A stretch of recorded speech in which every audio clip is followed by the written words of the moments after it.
quand il y a un échec, quand il y a une erreur, quand on ne peut pas déployer une application, quand il y a un bug, c'est normal.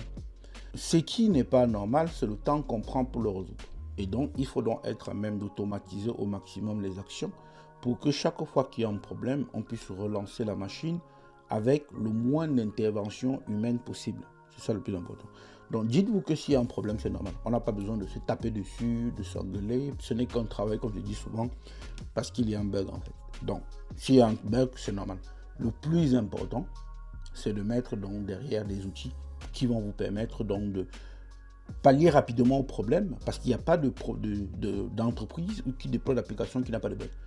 Peu importe, chez Google, chez Facebook, chez Netflix, chez n'importe qui que vous voulez, il y a toujours des bugs. Même si vous ne les voyez pas en tant qu'utilisateur ou en tant que client, il faut donc se dire qu'on a mis ensemble un ensemble de process ou bien d'outils ou de solutions pour que il n'y ait pas de problème en fait quand il y a un problème. Voilà. Quand il y a un problème, on sait rapidement résoudre pour pouvoir avancer tout simplement.